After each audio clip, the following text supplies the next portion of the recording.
毒性虽退，但妖元受损，短期之内无法恢复人身。严旦所现法阵十分诡异，非凡人所布。从今天开始，你我各走各的路。我要带严旦回去看病。不行。为什么？你来这里是为了师门任务，跟严旦有何关系？你有什么理由不让我带他回去？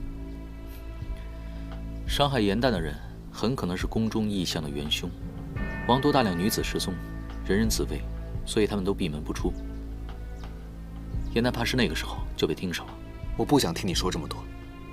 你的职责是捉妖，我的责任是守护严旦。至于凶手是谁，对我来说并没有那么重要。我相信野兰山的温泉定能助他恢复。哎呀，我就是为了躲你们相争才这么倒霉的，被打回了真身，如今还来，团结一下不好吗？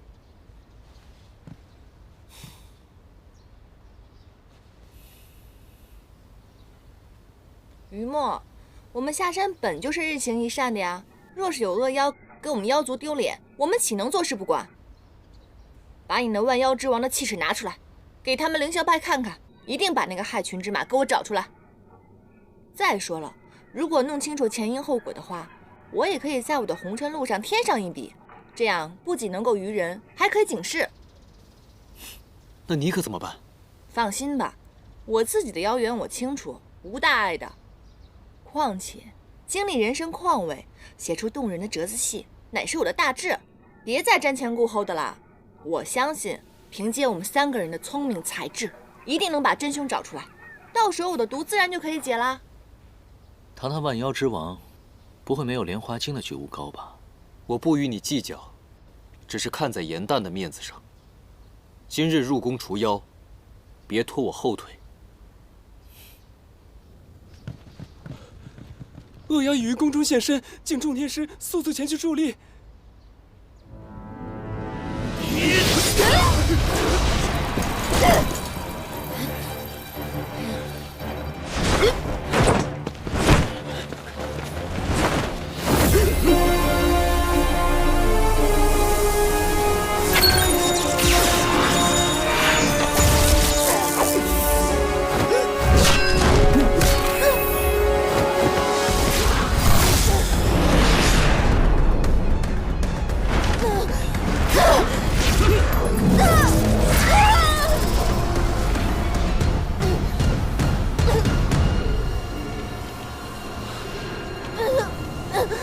救着！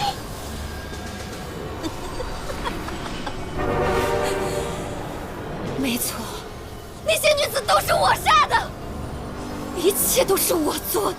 大胆妖孽，竟敢使用妖术魅惑殿下，草菅人命！我这便将你彻底铲除，替天行道。爱妃，殿下小心，此妖妖力尚未散尽，切莫近身，以免他满心怨气，伤及殿下。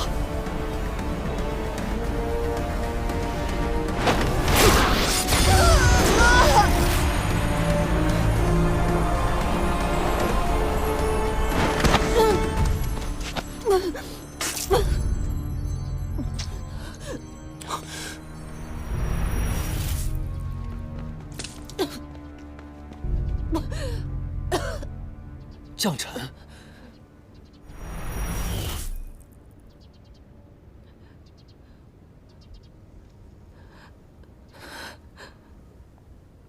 佩洛，我好想回到我们初见的时候。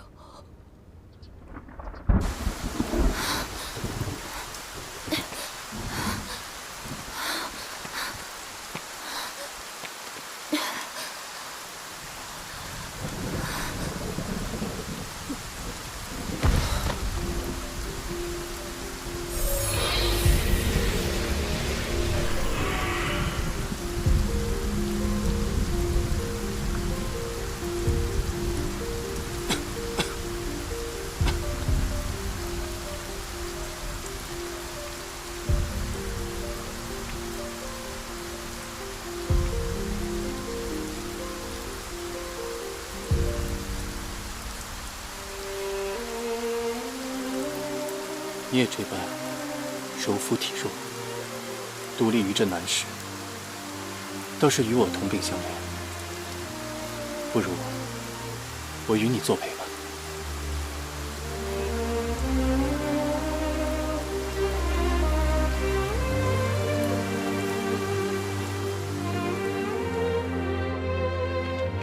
雨伞，雨伞，来把雨伞吧！来，公子看看雨伞。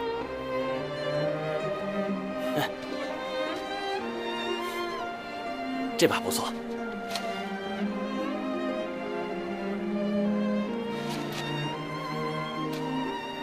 店家，我要这把伞。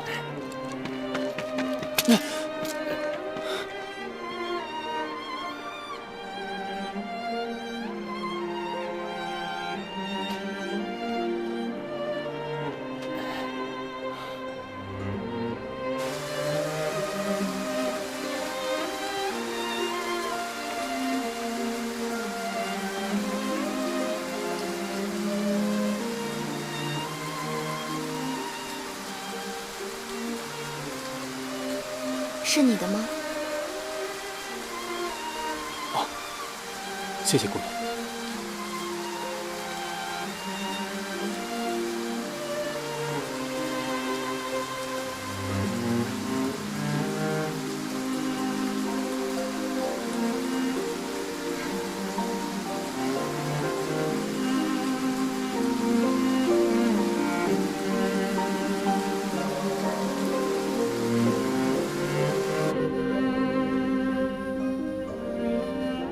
没想到，我们还是走到了这一步。但我无悔，那把伞仍在我的心里。只是日后，再无人于风雨中为你撑伞，你要保重。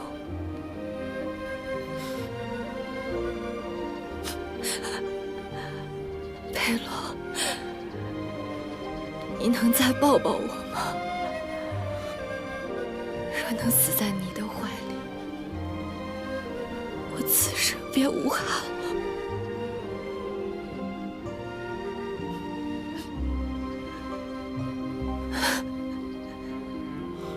殿下，此妖物今日被殿下授意斩杀，岂会没有恨意？殿下切不可再被他的妖言所迷惑。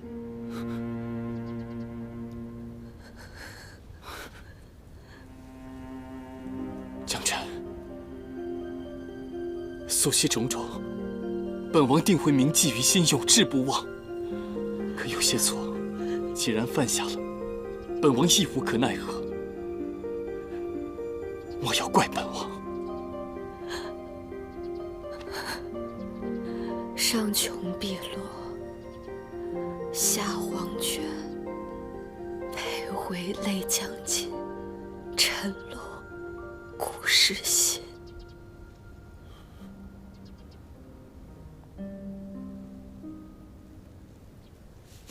殿下，此妖元已碎，即将灰飞烟灭。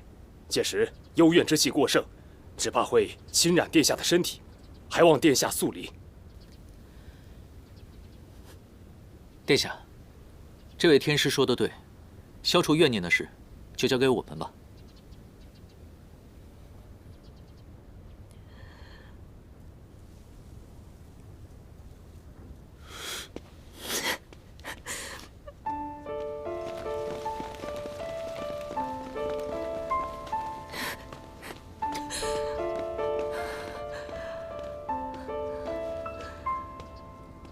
江澄姑娘，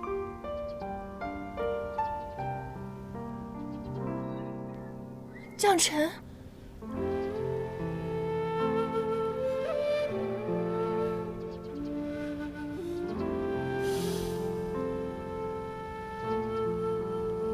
江澄姑娘，明明有异言，为何会如此啊？原来雨墨一直念念不忘的那个花精，便是将臣。对不起，一言。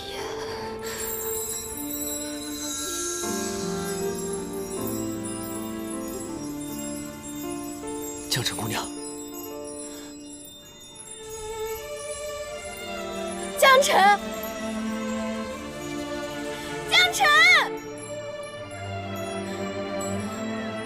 我们约定好，如果我写出了戏本，无论你在哪儿都会过来演出的。我一直按照我们的约定，如今戏本出的序章，可你却食言了，江晨。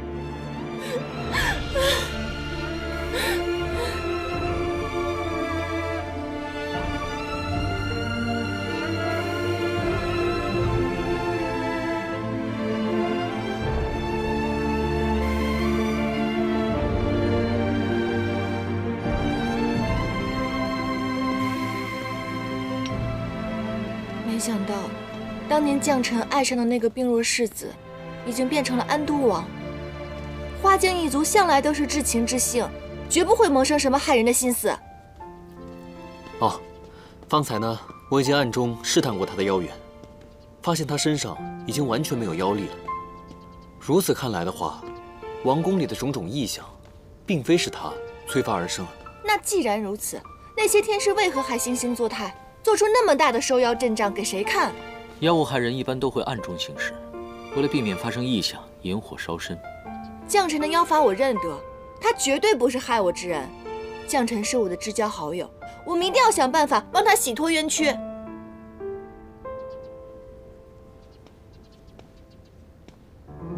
唐天师，你此行到宫中的任务是来除妖的，现如今将臣已死，你跟他又非亲非友的，我劝你啊，赶快领了赏赐之后，就离开吧。昙花花期极短，本该很快凋零，而宫中的这些昙花却长期盛开。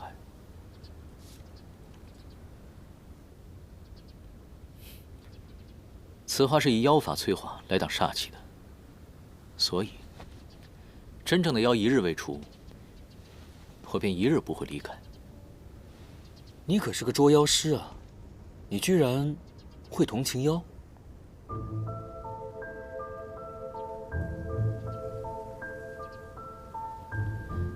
妖也有善恶之分啊。若将臣并非真正作恶的话，就不能让他含冤而死。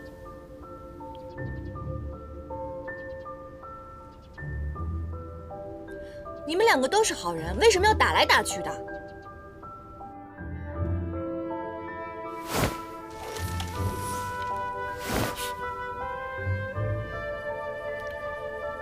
于墨，于墨，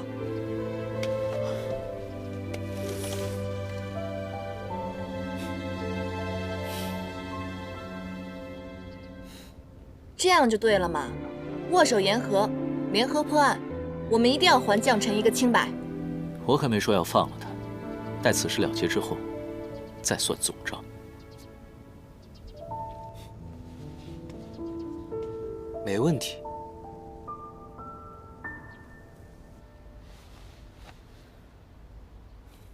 诸位天师捉妖有功，本王赐你们黄金1万两。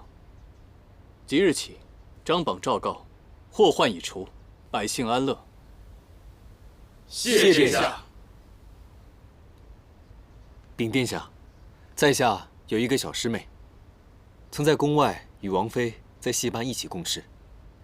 小师妹虽不知王妃生前是妖，但却知王妃心地纯良，绝不会做出如此伤天害理之事，所以在下断定，此事必有蹊跷，还请殿下明察。休要信口雌黄！既然你师妹能跟妖做朋友，莫非你们也……这位天师其实是我的一位……唐天师，不必与他们计较。我们两个本是凌霄派的弟子，我是他的大师兄，他是我的小师弟。我们凌霄派的威名，岂是你们这些小门小派在这里污蔑的？好自为之吧。你刚刚说你小师妹和王妃是旧时之交，你能在此替她说话，想来也定是重情义之人。不过此事，本王已有定夺，尔等无需多言。禀殿下，在下无意之间听到过王妃生前所吟之诗，在下猜测，王妃能写出这样的文字，其中定有隐情。说不定，她在宫中给您留下了什么。啊，当然，这件事情也只有您知道。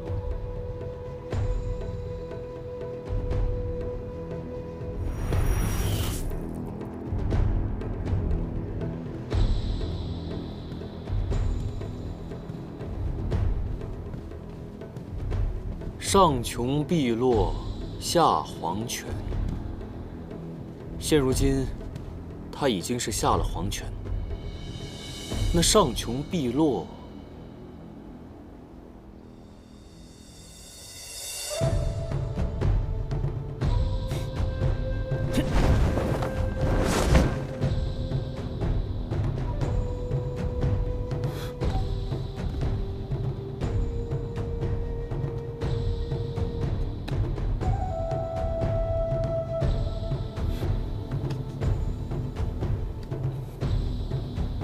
殿下，让我来试试。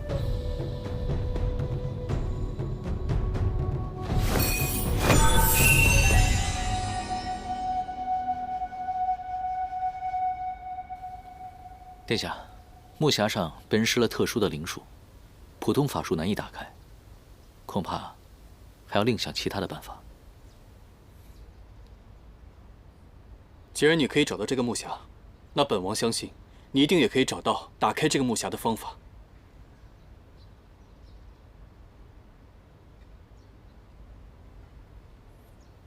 这是爱妃留给本王最后的东西。今夜此时，我在后花园等你们。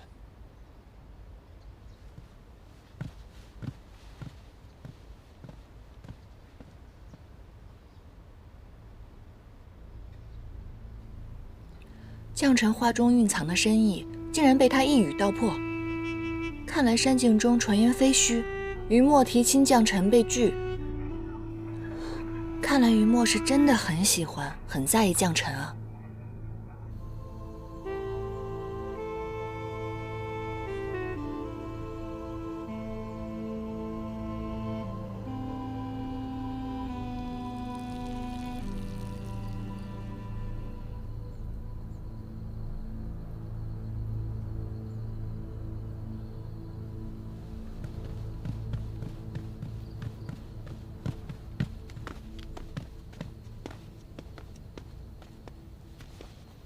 参见殿下。爱妃如今已经灰飞烟灭，我便再次埋了一些她的衣物，为她立了这衣冠冢。她生前最喜欢喝梅子酿，我特意命人多酿来几坛，今夜亲手为她祭酒，愿她能够安息。殿下既然如此爱慕王妃，为何还要找人杀她？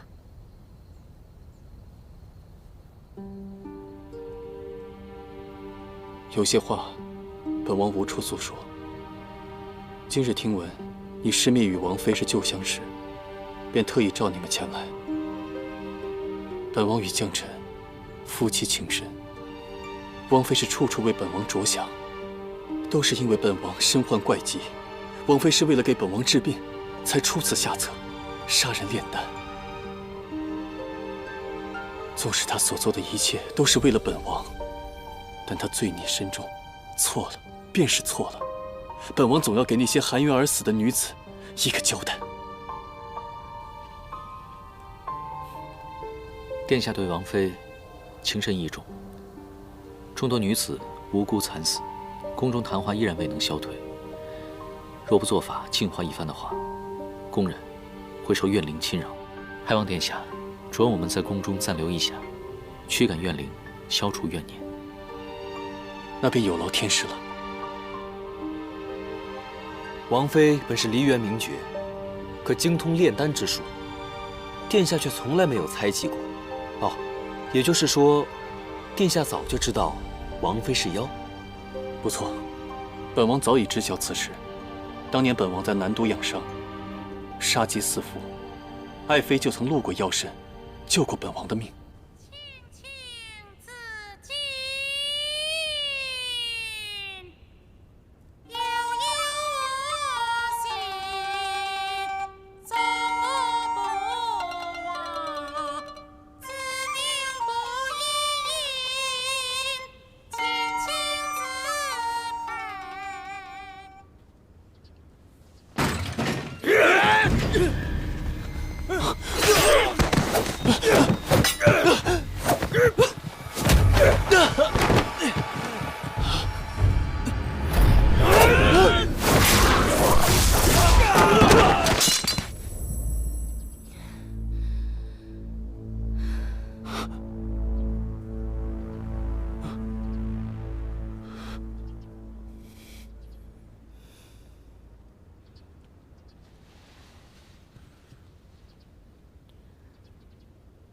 从前我没坦白我的身份，骗了你，你不怪我吗？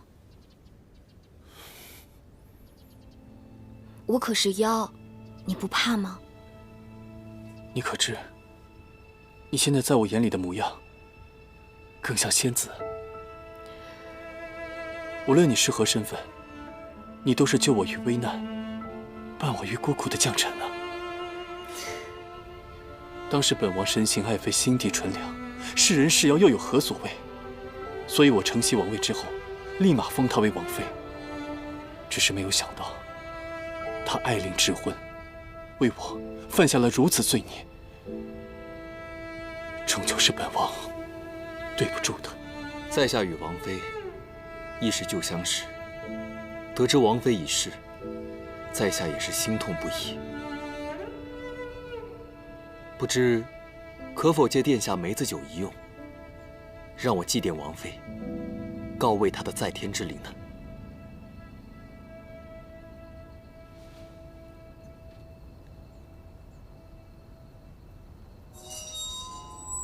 一言果然在她身上。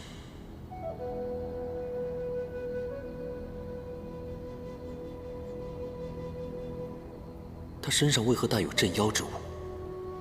若不将此物除去，恐怕无法拿回一眼。能有人与本王一同悼念王妃，吾心甚慰。现如今斯人已逝，还烦请殿下节哀。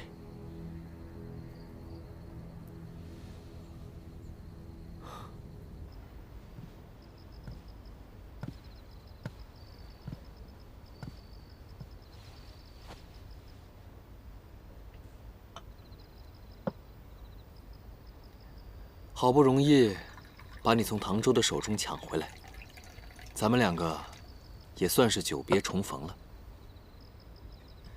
要不要饮点茶？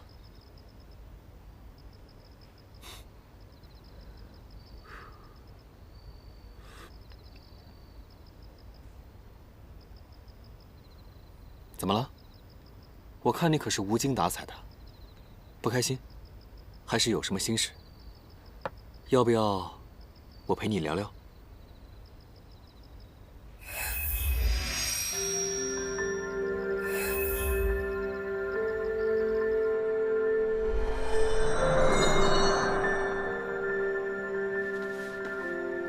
云墨，你怎么进我妖园里了？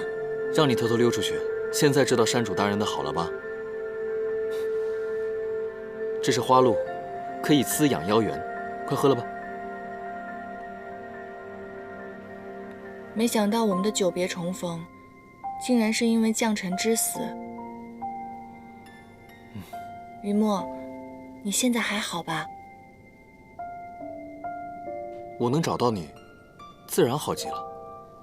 云墨能把最珍贵的一言给将臣，定然情深意重。如今将臣不在了，他怕是万般难过，不愿多提。我还是莫要再说此事，徒增他的伤心了。颜丹。哦，你们今日找到的那个檀木匣，上面纹着的是我们花间族的锁心藤。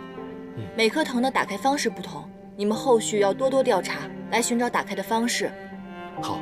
还有，我知道一眼对你来说十分重要，你放心吧，我一定会想办法帮你找到他的。我已经知道一眼在何处了，只是现在暂时没有办法拿回。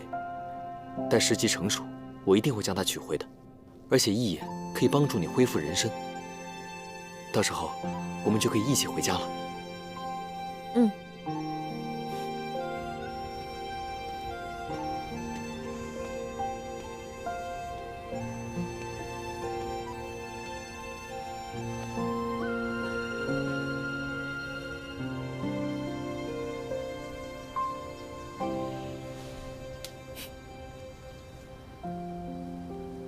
于墨呢？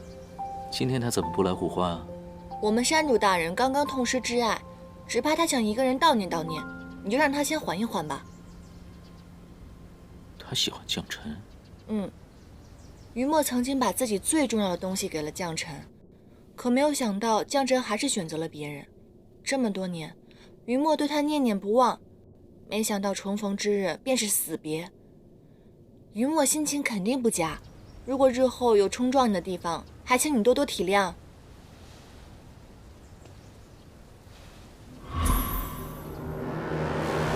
这是什么？这是专门用来净化怨灵的净身符。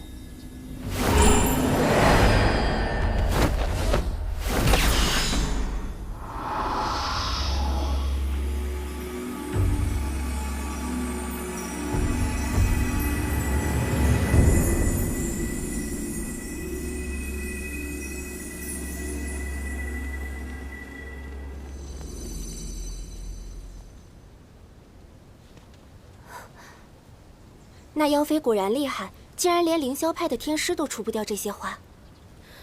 这怎么办啊？怎么办啊？天师，请问，这里昙花是何时出现的？这月初5，王都内诸多生于子时的女子失踪，闹得人心惶惶。初始那日，妖妃的宫外便生出了这些昙花，一定是她将那些女子给活活生吃了。他们的怨灵才不肯离开。那最早的异象只有昙花吗？血河和乌鸦又是何时出现的？昙花疯长后，殿下第2日就召了天师入宫，但那妖妃好像并不害怕，反倒是变本加厉了起来。几日后，护城河突然血水横流，引来了成群的乌鸦。再后来，昙花越开越多，整座王宫都被白花缠绕，吓人得很。别说了，走吧。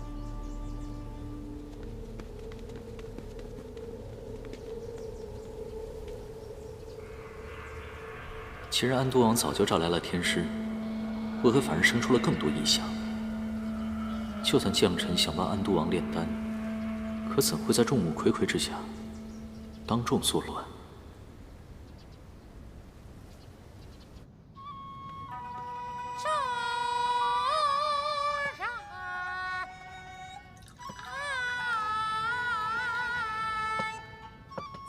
爱妃喜欢听戏，可有很多戏，本王都还没来得及陪她听完，她却已经不在人世。你能陪本王一同听戏，消解痛苦，本王也算有机会，可以说些体己话。王妃既已离世，烦请殿下勿要太过思量。能同殿下一同听戏，一同饮酒，实属在下荣幸。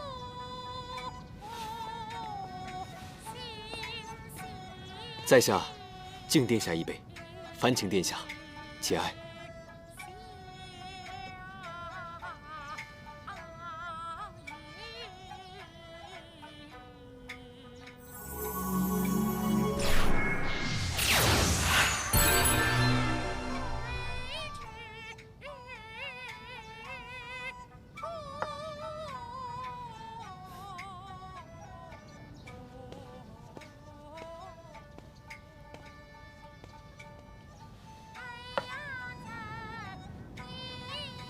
此物竟是千年桃木所化，暗藏灵阵玄机，怕是极难破除。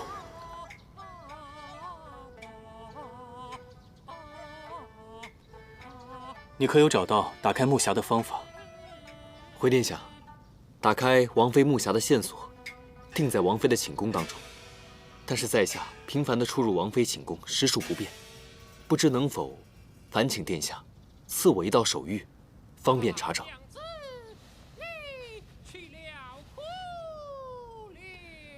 有此令牌，如本王亲临，用了它，不必束手束脚，尽快找到打开木匣的方法。是，谢殿下。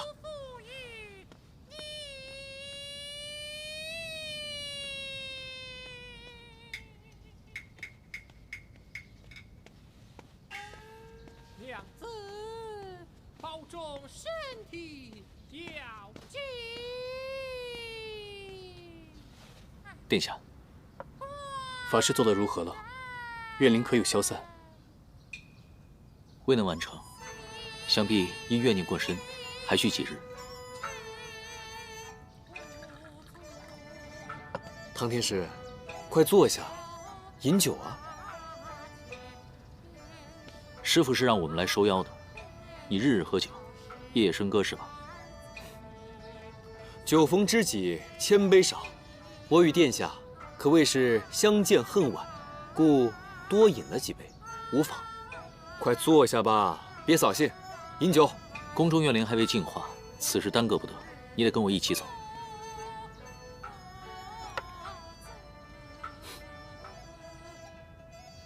这件事情你如此上心，想必是想赶快去找小师妹邀功，讨她欢心吧？装睡的人永远叫不醒，我懒得和你纠缠。你看，这就是你的不对了。你术法不精，请人帮忙，还这个态度啊？再说了，那个木匣也是我找到的，此事与你无关吧？要邀功也是我呀。还有啊，小师妹喜欢的是我劝你离她远点。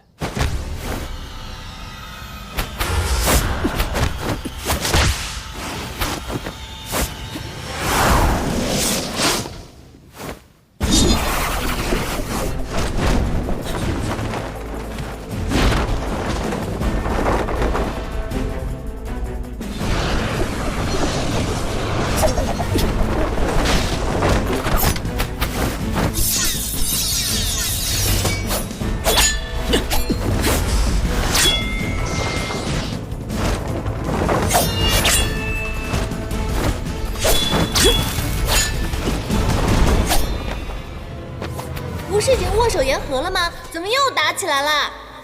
修行中人，原来也逃不过一个情字。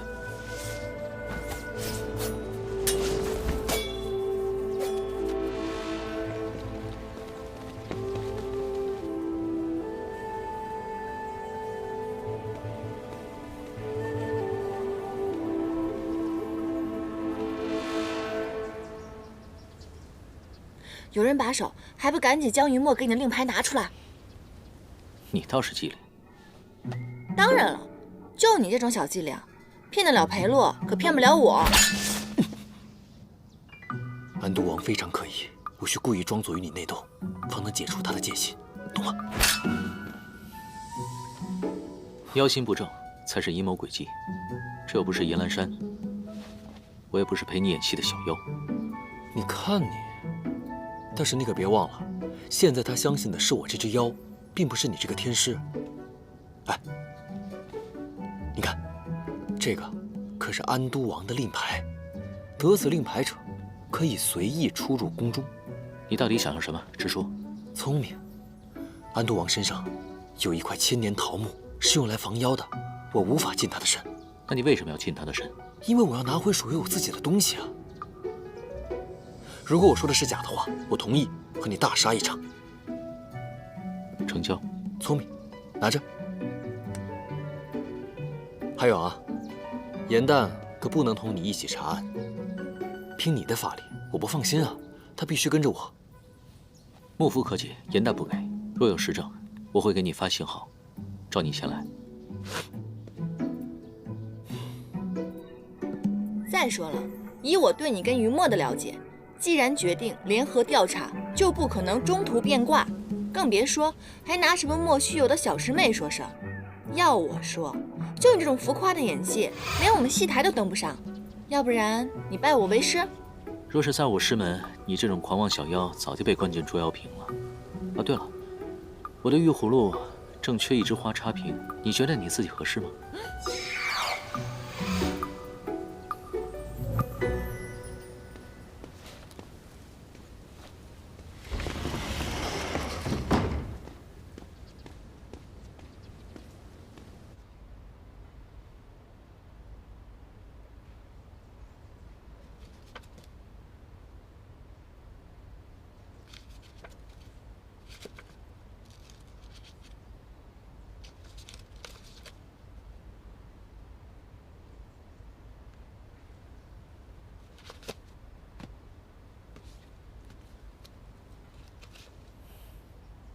自封妃之后，每年生辰，安都王都会赠王妃交房之喜。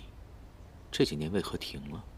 哎，这里记载，王妃于壬辰年孟月自请封宫，安都王受益，其宫中份例一律减半。看来他们早已不和。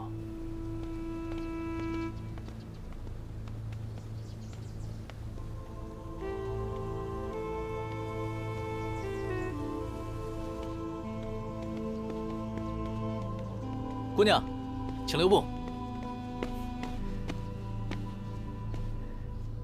姑娘，这花从何而来？你要抱它去哪儿？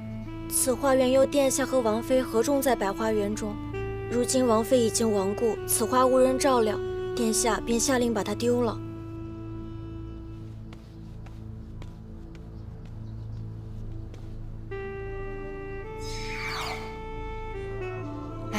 这个裴洛口口声声说深爱着将臣，可如今却要丢掉他们一起种的花，这一定有问题。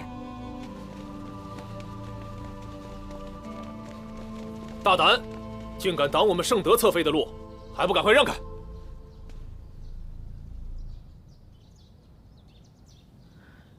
一个妃子，身边为何竟是素衣术士？放肆！这是你该问的吗？还不赶快跪下请罪！慢着！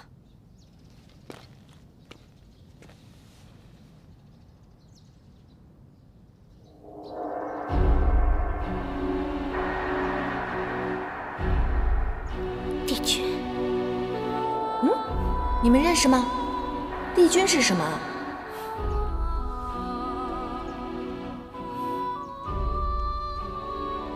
侧妃怕是认错了。在下凌霄派天师唐周，奉安都王之命，前来驱除怨灵。今日初见，不慎冲撞了侧妃，还请侧妃见谅。帝君下凡历难，定是不记得九重天上之事了。落轿。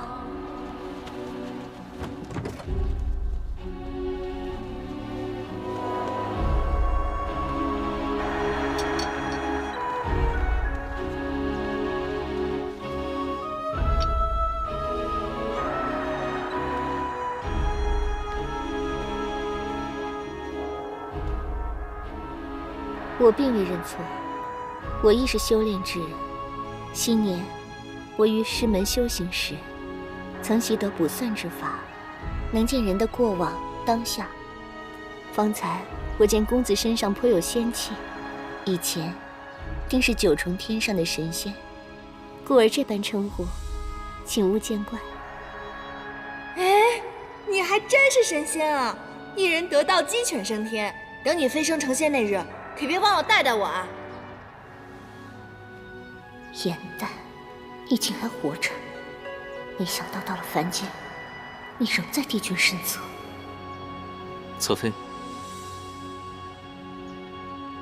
侧妃，侧妃既是术士，为何会入宫为妃呢？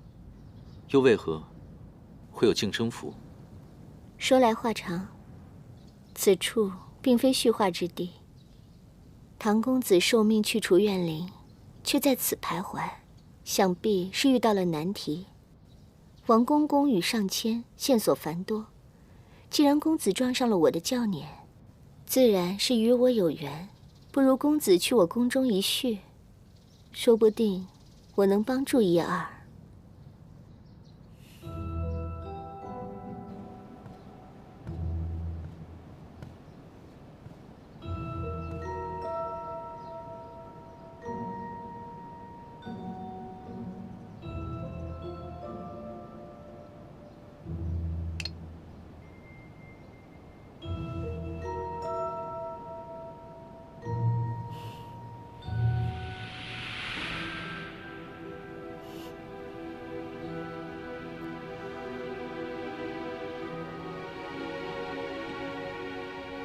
合欢露可催情生恋，往日在安都王身上已应验。帝君如今是肉体凡胎，亦不能抵挡。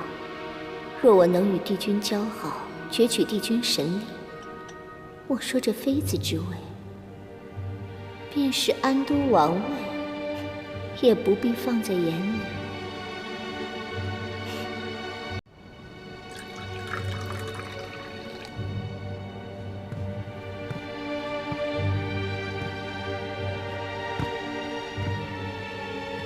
唐公子，你四处奔走定是劳累，我为你泡了杯香茶，你可以先坐下歇息片刻。不必了，任务在身，就不劳侧妃了。侧妃赐茶，不接只怕不敬。你表现得随和些，接下来才好套话。别闹了。唐公子不必着急，你且安心饮茶，我自会将宫中的情形一一告知。多谢侧妃。啊，对了，侧妃，你宫中的修炼用物都是何人所用啊？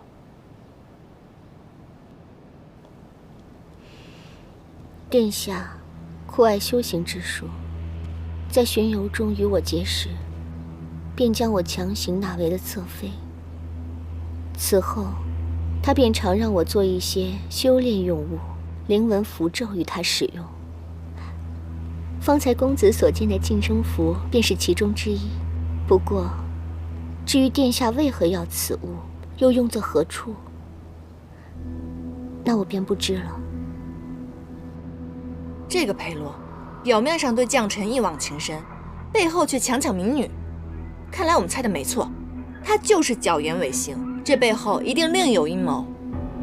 那他所用的净身符，可否与我一看？同为术士，自该相助。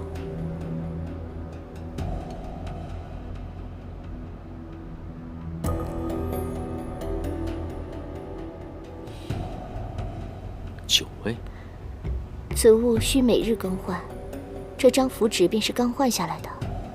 如若9位身中，定是每日悬挂于9阁之中。多谢侧妃解惑，我先行告退。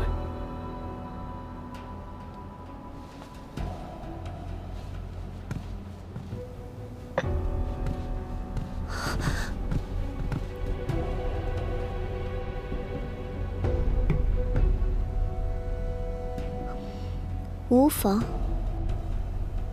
帝君，元旦，我们来日方长。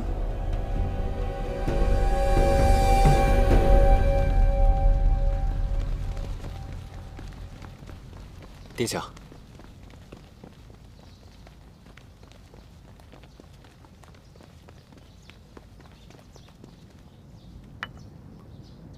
不知殿下身上一直所佩的饰物是为何物？哦，这个是之前宫中来的捉妖天师，担心宫中妖邪未退，便给了我这千年桃木，驱邪镇妖，用以御身。千年桃木实为辟邪神器，可是桃木性烈难调，若碰到相冲之物，必然适得其反。不如我帮殿下瞧瞧。这个天师就不用操心了，我以左以玳瑁、麒麟角幻土融入其中，助其电照风行，物尽其用。这几味用料颇为讲究，若不是修炼之人，极难知晓。他怎会对术法之事如此了解？难道在私练功法？殿下，有一名天师今日进了侧妃宫里。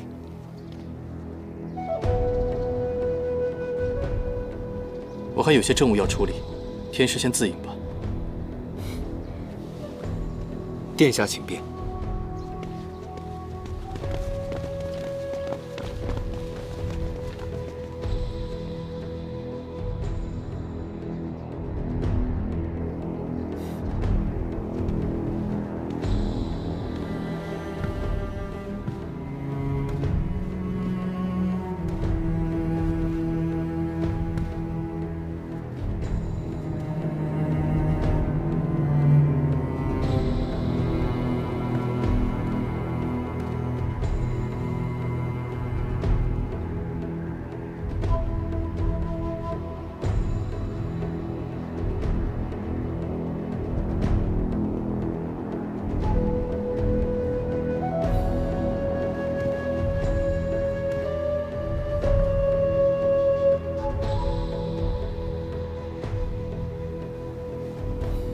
其他烛台上皆沾有蜡油，为何这只如此干净？除非它不是用来点灯的。